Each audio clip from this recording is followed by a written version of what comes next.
দুধ পেটিস শুনতে অবাক লাগলেও দুধ কলা দিয়ে পেটিস খাইয়ে সারা ফেললেন এরশাদ দম্পতি। গরম গরম দুধে কলা আর পেটিস ভেঙে দিয়ে এভাবেই তৈরি করা হয় ভাইরাল এই খাবার। সবাইকে খাওয়া মজা পাচ্ছে এবং সবাই মজা পাচ্ছে। অটোরিকশা চালক থেকে এখন সফল ব্যবসায়ী এরশাদ হাতের জাদুতেই মুহূর্তের মধ্যে তৈরি করেন দুধ পেটিস। আগের অটোরিকশা চালাইতাম, মানুষের দোকানে কাজ করছি। রংপুরের টিএসসিতে সন্ধ্যা নামলেই শুরু হয় উৎসব। না কোনো কনসার্ট নয়, এই ভিড়, এই অপেক্ষা সবটাই একটি খাবারের জন্য। সন্ধ্যার থেকে রাত 10টা পর্যন্ত ভালো একটু চলে, আর রাতে আর একটু হয় 11-10টার পর থেকে হালকা। এটি এরশাদের দুধ পেটিস। 30 টাকার এই স্বাদের পেছনে লুকিয়ে আছে 20 বছরের গল্প।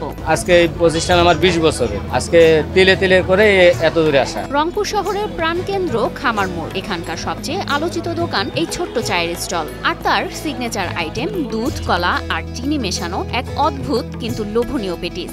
এক ভাগনার কাছ থেকে শেখানো। আমার ভাগনা বানাইতো আগে, তারপরে ওর দেখা দেখে আমি বানাই। তারপরে আল্লাহর রহমতে আপনাদের সারায় অনেক ভালো চলতেছে। শুরুটা হয়েছিল খুব ছোট ভাবে, শুধু দুধ আর পেটিস দিয়ে ব্যবসা করতেন এরশাদ। দারিদ্রতা ছিল নিত্য সঙ্গী, কিন্তু ভালোবাসা দিয়ে তৈরি খাবারের স্বাদেই আজ বদলে গেছে এ দম্পতির জীবন। এই ব্যবসা করে এখনো বর্তমান আল্লাহর রহমত খুব ভালো আছি। আগে একটু খারাপ হলেও এখন আল্লাহর রহমত একটু ভালো আছি। আগে কষ্টে দিন পার করলেও দুধ পেটিস দিয়ে ভাগ্যের চাকা ঘোরালেন এরশাদ দম্পতি। মাত্র 30 টাকার এক বাটি দুধ পেটিস খেতে প্রতিদিন ভিড় করেন ভোজন রসিকরা। আমার খুব ভালো লাগছে। আমার হাজবেন্ডের পাশাপাশি থেকে তাকে আমি একটু হেল্প করতেছি। অনেক দূর দূরান্ত থেকে আসতেছে, খাচ্ছে, খেয়ে মজা পাচ্ছে।